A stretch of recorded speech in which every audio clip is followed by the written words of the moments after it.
Hello and welcome to Ramblings of a 42-Year-Old Man. Chris Smith here with you today, and it's been a minute since our last video. It's been a couple weeks, and just a couple reasons for that would be I've just been kind of busy with a few things I will be rambling about in the future. So Final Fantasy XVI came out about 2 weeks ago now, and I have been playing that every single day. Every night after the kids go to bed, I turn on Final Fantasy and I start playing.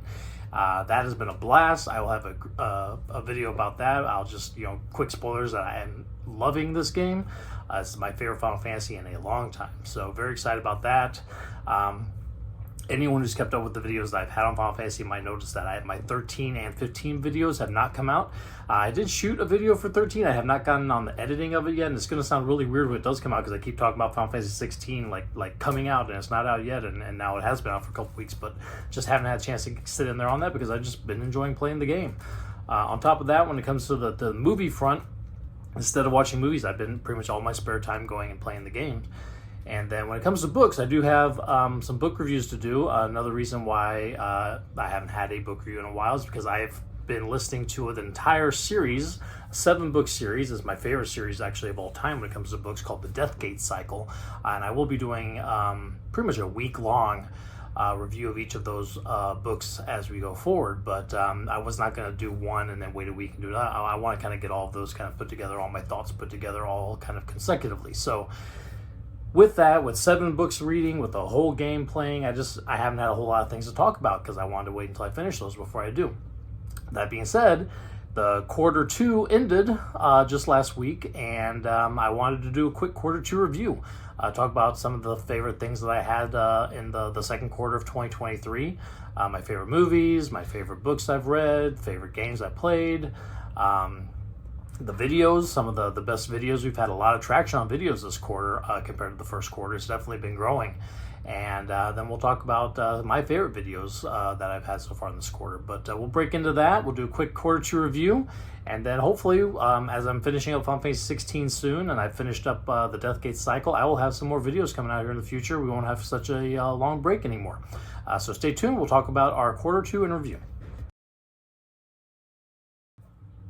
All right, so for our quarter 2 review, we'll start with on the movie side of things. So quite a few movies in the second quarter. There are some highs, there's some lows, some in the middle. Not every movie is going to be the best or the worst thing out there, but started off the quarter really strong with what is still my favorite movie of the year so far, and that is Dungeons & Dragons: Honor Among Thieves. I've got a video review not only on the movie itself, but when the DVD came out. It's right there. Boom. I talked about the 4K special features and stuff on that as well, along with a lot of books and stuff that I have on the movie now. The art and making of books specifically, it was really a great read. So yeah, Dungeons & Dragons is definitely my top movie of the quarter, my top movie of the year still. Now I say movie number 2 got really close to getting up there as well, and that would be Across the Spider-Verse, the sequel to the Spider-Man Into the Spider-Verse. This one is my number 2 for the quarter, my number 2 for the year as well, which, for an animated movie, it's saying a lot. And just the animation style, the story, the characters. The only downside of this one, what probably keeps it from being like the top movie for me of the year, is that there's no ending. It is definitely a cliffhanger ending. There's a sequel coming out next year, although there already is talks that might get delayed. And so, yeah, it kind of leaves you without feeling completely satisfied by the end of the movie. Not because anything's wrong, just because it ends and it doesn't have a true ending yet. Cliffhangers can be good for, TV shows and things like that. But man, when you go to see a movie, you kind of want the complete story, Now, the story that we've gotten is great. I'm very excited. I'm sure once Beyond the Spider-Verse comes out, these 2 movies will make an amazing overall story. But unfortunately, this one just didn't feel like a complete picture. So then we go with movie number 3. That would be the newest Guardians of the Galaxy, Volume 3. And this one also was probably, if I took quarter 1 and quarter 2, these 3 movies are probably top of anything I saw in quarter 1. And this one loved a lot. I've enjoyed the Guardians of the Galaxy. The first movie I really loved. The second movie I still enjoy, but not as much as the first. The third movie brings it back, though. This is up there with the first, and it's really good. A great backstory for Rocket Raccoon. And just great characters, kind of a solid ending. You want to talk about endings? This is a solid ending. These characters, you can tell, are They could come back, they could not, depending on who they are, what position they put them in. But by the end of this, you get a complete story with these characters, and that's good. So if we don't see these guys again, at least we've got three really strong movies with a complete overall story that is ended, and it's a lot of fun. Next MCU movie that came out, Ant-Man Quantumanium. I was able to see that this quarter. I did not see that one in theaters. We waited till it came out on Disney Plus. And I enjoyed it a lot. It was definitely I didn't like it quite as much as the first two Ant-Man movies. And the reason being is, what I loved about the first two was it was kind of this break from the heaviness that so many of these MCU movies have. Paul Rudd's a very funny guy. His movies have a lot of humor, a lot of heart. His friends, the family that he's got, Cassie, his ex-wife and the ex-wife's husband. I loved all those characters.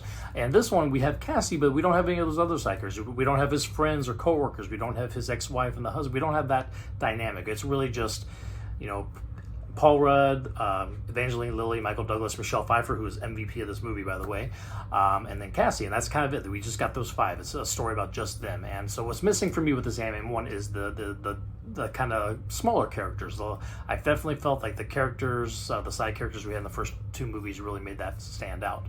This was really just like another cog in the MCU.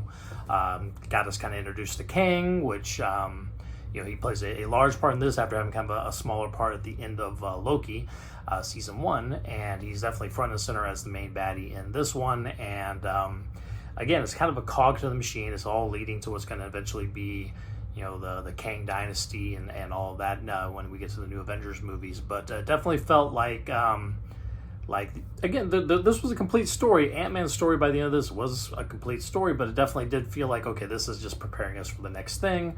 But what I liked about the first two Ant-Man movies is almost like a palate cleanser over kind of the heaviness that we'd have to kind of give you something light a little bit before you get back into the heavy stuff. This just kind of continues on. So still enjoyable, but definitely not up there as the highs of like Guardians 3 was, or like I said, the how much I enjoyed the fun of the first two Ant-Man movies. And then rounding out my top 5 for movies, finally, horror movie makes the list. That would be The Boogeyman, which is the adaptation of Stephen King's short story. This one was very creepy. The sound design and the creature effects are really good. The only kind of drawback to this one is some of the family trauma, and especially the drama with the main girl and her classmates in school is just kind of unnecessary, and probably padded out a movie that could have been a little shorter and maybe a little more focused on some of the scares. But still good, still solid horror entry. Was the best horror movie I saw this quarter. We'll get into some of the not as good horror movies next when we talk about the bottom movies that I've seen this quarter. All right, so when I say bottom movies for this quarter, there's nothing here that I really disliked as much as I really did like in the first quarter, The Outwaters. I really could not stand that movie, unfortunately. But this one, every one of these movies was at least enjoyable to watch. I didn't mind watching it, but they weren't not necessarily good.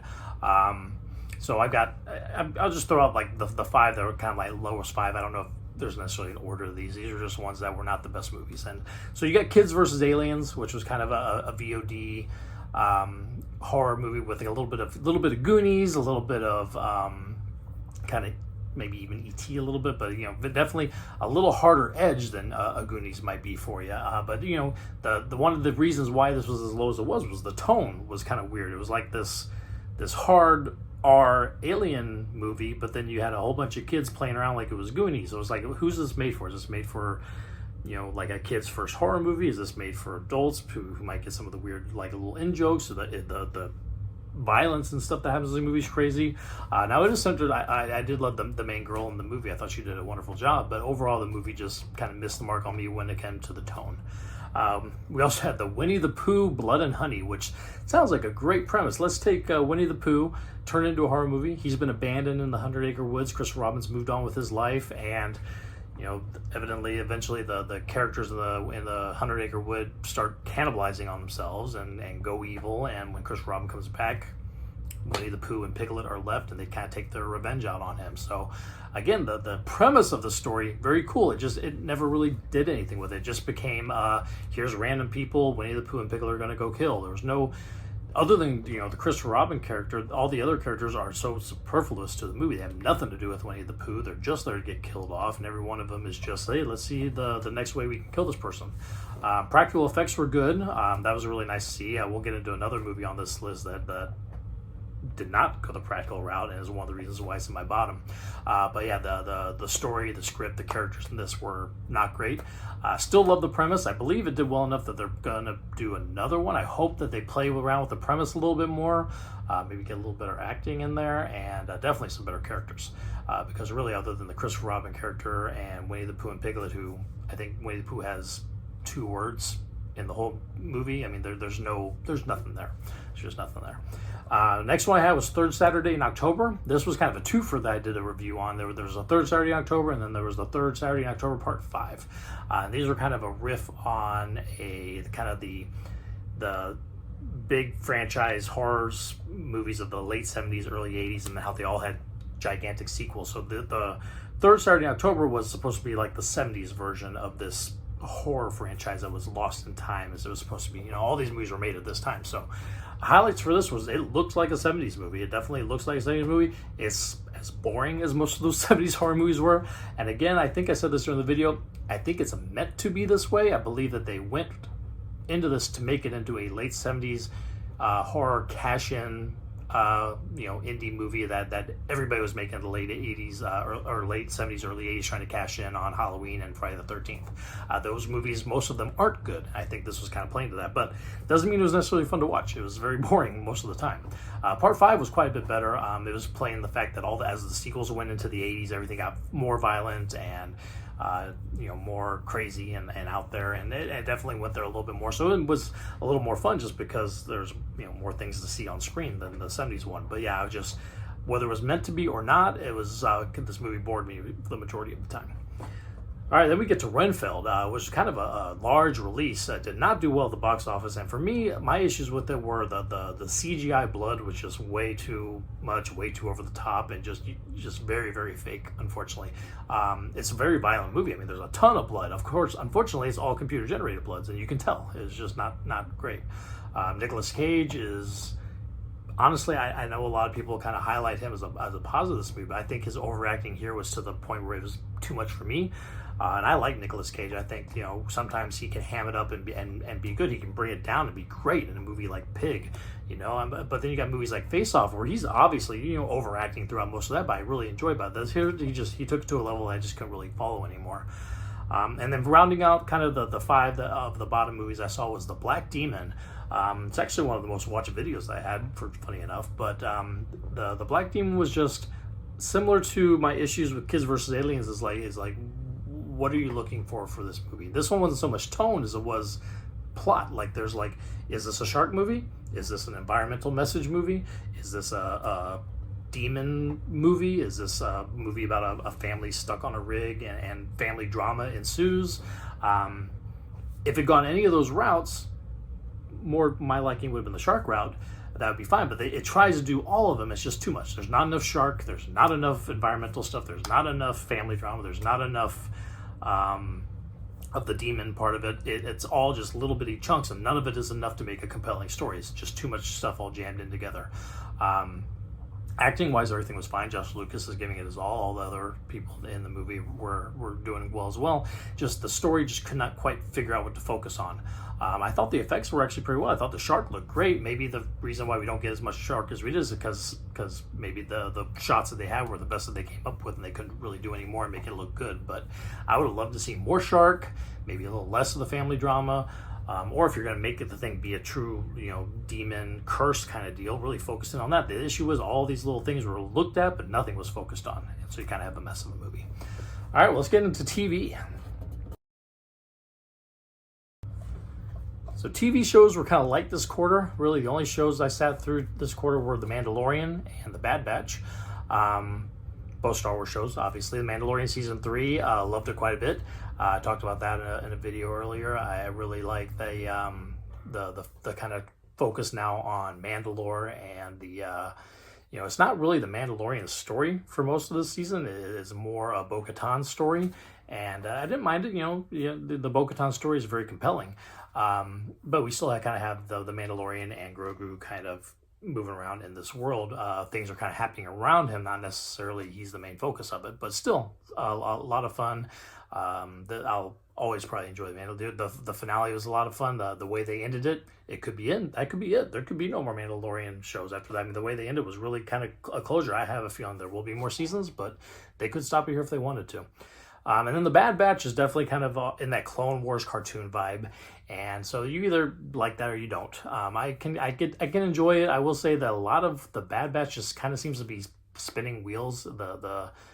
The story itself just doesn't really get anywhere until like finally like the last couple episodes things seem to kind of happen. But for like a 16 episode season of a show, you want more things to be happening. There's a lot of just kind of missions of the week kind of stuff, not really moving the overall story too much.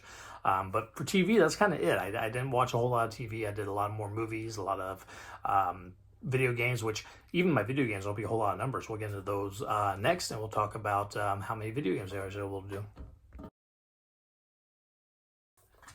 All right, so TV wasn't too much. Video games, not a big number, but the games I played were rather large games.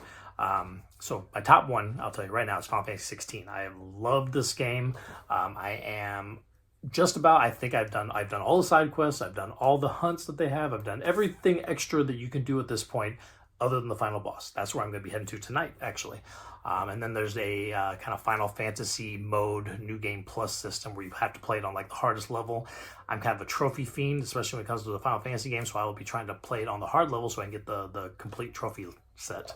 But yeah, I've loved Final Fantasy 16. I am 60 plus hours into it, and I'm just about to finish it up, so that takes a lot of time. I've been playing it nonstop since it came out 2 weeks ago. Game number 2, the same, Octopath Traveler. We did a video on that already, and that was a 90-hour game I put into that. And so between that and Final Fantasy 16, that took most of the second quarter. Those are the two games I played live. I've enjoyed both of them. Octopath Traveler 2, I'll be looking at trying to play sometime, but I'm taking kind of a step back out of that world because 90 hours is a lot, Number 3, when it came to the games, a much smaller game. This is The Devil in Me, which was part of the Dark Pictures anthology series. This would be the 4th one now, I believe. And this one was a little bit of a miss for me. I mean, I still like the overall aesthetic of the game, and I like the idea of these every year they come out with a new one of these games. And the most recent one, the 3rd one, was House of Ashes. That one I liked a lot. And this one was just a little bit kind of a letdown with me. The characters, and I've talked about this and other things as well, the characters were just not great. You didn't like any of them. They were all kind of jerks and jackasses, and I wanted nothing to do with them. I was like, please kill this person, It's the first one of these that I did not get all the way through without anyone dying, because once somebody died, I'm like, I'm not going to replay this, at least not right now. But, again, I like the Dark Picture Anthology movies, they're not movies, the games, and I hope they keep on coming. The next one's supposed to be kind of an alien riff. I'm really excited about that. And then last, this has kind of been off and on throughout the quarter, because you can pick this game up and play a little bit here or there. I do probably every year, and that's Skyrim. I'm playing specifically on the Switch, so whenever I had downtime, kind of in between Octopath Traveler and Final Fantasy 16, I would kind of pull up Skyrim on the Switch and play a little bit.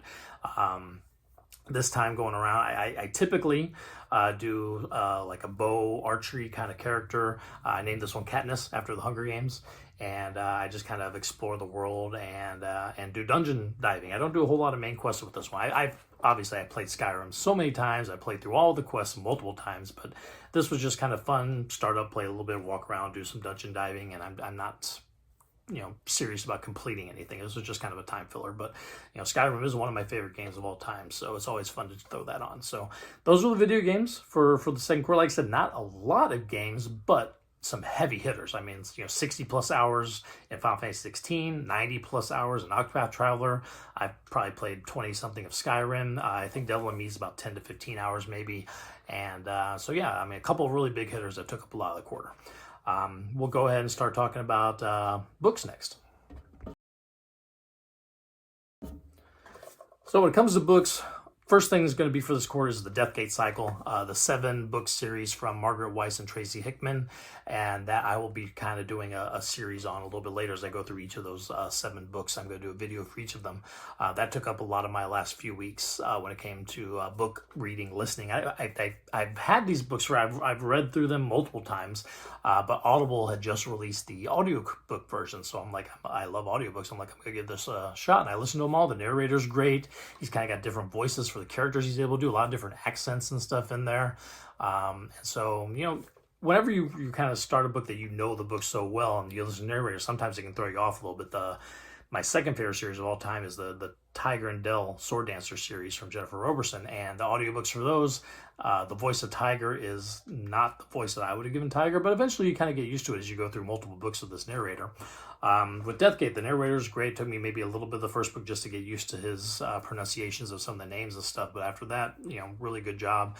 I'll be excited about talking about those as you know, the next week or so to go forward. Next favorite book was Mongrels. It was a Stephen Graham Jones werewolf novel. I loved everything I've read from Stephen Graham Jones. My Heart is a Chainsaw and Don't Fear the Reaper are amazing books. Just announced that his 3rd book of that series, the trilogy capper, is going to be The Angel of Indian Lake, which comes out next year. I've already got that pre-held to be able to catch that as soon as it comes out.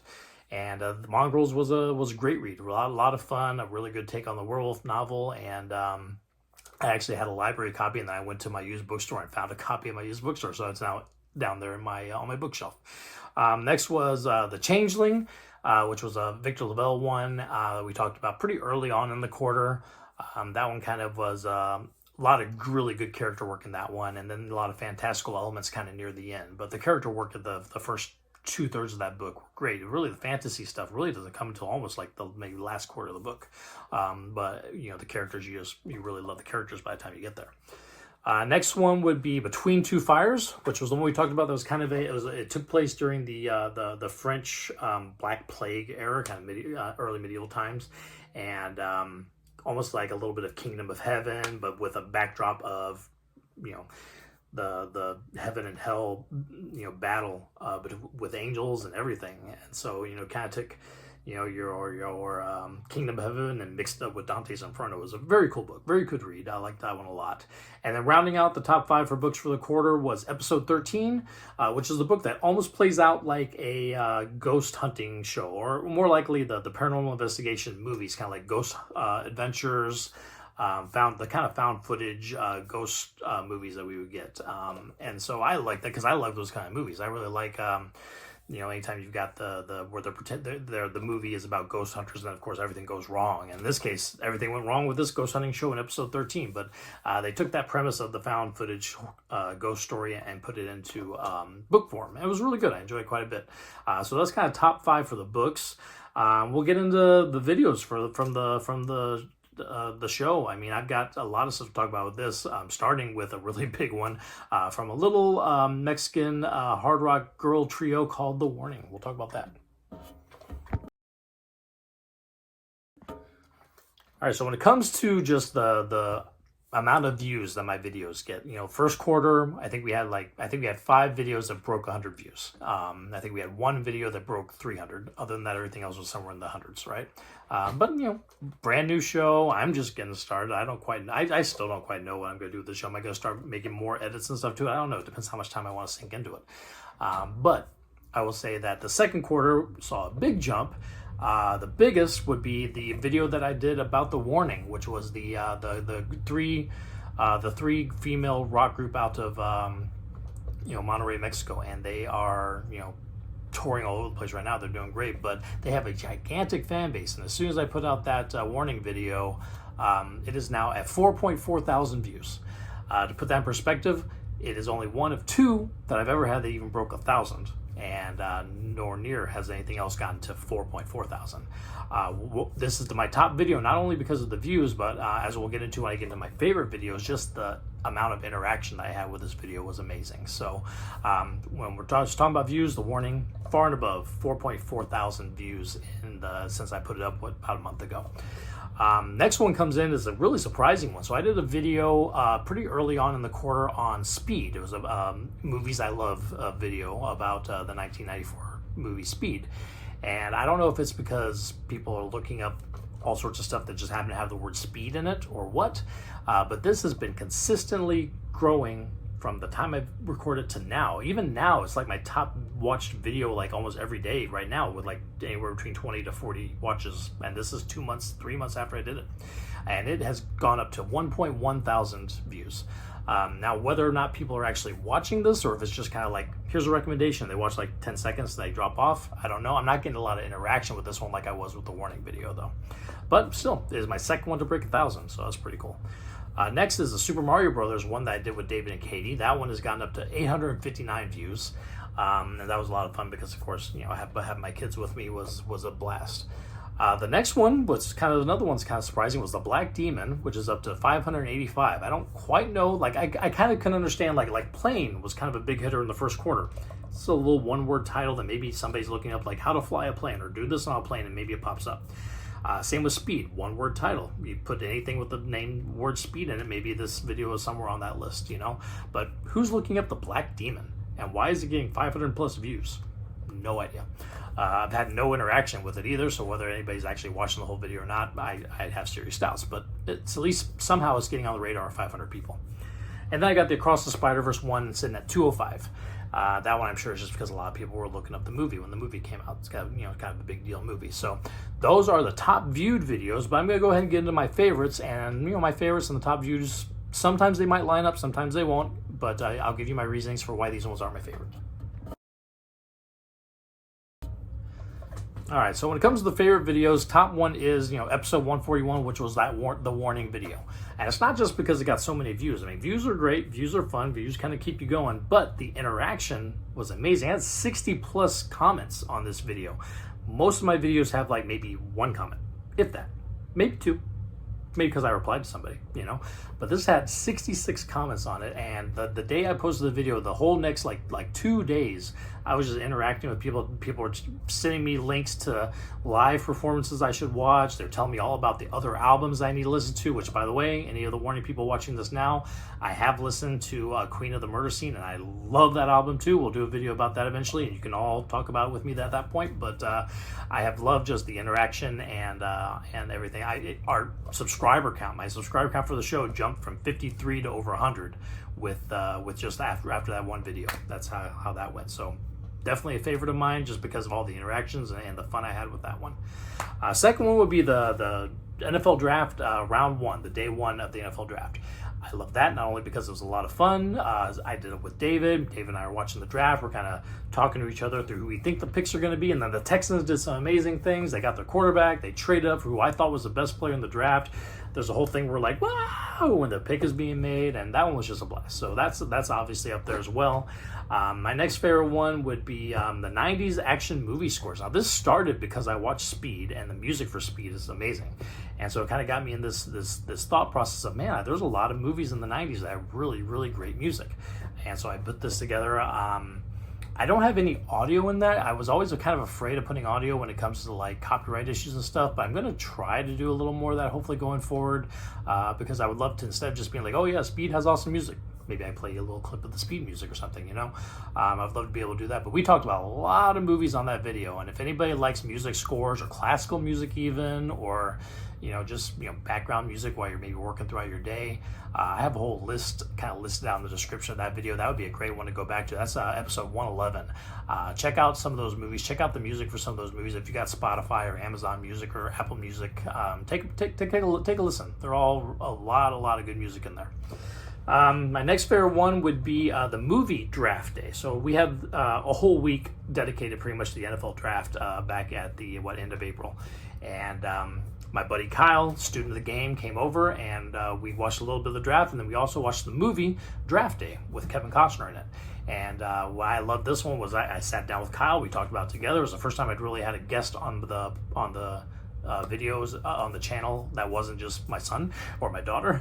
So it was a lot of fun having Kyle here talking about the movie, getting some pretty cool back and forth perspective about things, and that was a whole lot of fun. And then rounding out my top 5 for my favorites was episode 128. It was about a little movie called Horror in the High Desert. We actually talked about that one and the sequel, Horror in the High Desert 2. What I loved about this one is similar to in the first quarter when I had a movie called Hunter Killer. It was a very small movie.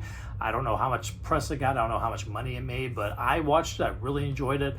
Same thing with this. With Hunter Killer, when I posted the video, I put up on Twitter, and the director was really thankful for me kind of supporting the movie and everything. And I had the same thing happen with this one, Horror in the High Desert. The director not only replied back saying, thank you for enjoying it, or thank you for watching, hope you enjoyed it, thank you for the video. He's following me on Twitter now, so he gets to see these other videos as well, so that's pretty cool. That's very, very cool. I like when there's that interaction, and I also love supporting these smaller movies. I'd say Hunter Killer and Horror in the High Desert and a sequel are wonderful movies, better than a lot of the stuff the bigger movies I've seen. I mean, I'd rank all 3 of those movies above all those bottom movies I talked about at the beginning of this video. They're all, especially for indie horror, really good things. So I really enjoy being able to support that. I hope anybody who watches the videos maybe gets on the radar to check those out, help those smaller movies out. So yeah, those are my favorite videos for the second quarter, and that's kind of what I've got for second quarter. So we'll do a real quick wrap up and then let you guys go. All right, so quarter 2 was fun. Quarter 1, I did a video every single day of that quarter, except I think like January 1st and 2nd, because I didn't start this channel until January 3rd. I'm not holding myself to that anymore. Obviously, I just came off with like a 2-week break because I was busy, doing things. I didn't really have anything to talk about yet. I hadn't finished anything. I had a couple other breaks in there as well, holiday time, family comes over and stuff. I'm not holding myself to the daily videos anymore. Doesn't mean I won't. Maybe there'll be a week where I put one out every day, or maybe there'll be a week where I only put one, or maybe there's a week that I skip. But I am going to try to keep the channel going. I do enjoy talking about these things. It was getting to where I was getting stressed if I didn't have a video out every day, and I don't want to do that. So keep an eye on the video channel. I'll still have more coming out. I'm not stopping it or by any means, but just don't necessarily think if I don't have one every single day that something's happened. That's just how it's going to be. Real quick before we're done though, I just want to shout out, we did break the 100 subscriber mark. As I said, that warning video really like doubled our subscriber count. And then this video is going to be my 150th, so pretty cool. 150 videos, over 100 subscribers, and this has just been a lot of fun. It's been a really fun 6 months, and excited to continue as we go forward. Maybe my editing skills will get better. It just kind of depends on how much work I want to put into it. This is definitely not my day job. I got a day job, and so it's just a matter of how much time I can kind of devote to doing editing. Otherwise, you guys are just going to have to look at me talking with the little pictures here and there every now and then. That might be the extent of it, but we'll see. Maybe I can dig in, try to get some videos and things put together. But thank you as always for listening. We will talk again soon, and be on the lookout for some Deathgate videos and my big Final Fantasy XVI one. Thank you very much for listening. Bye.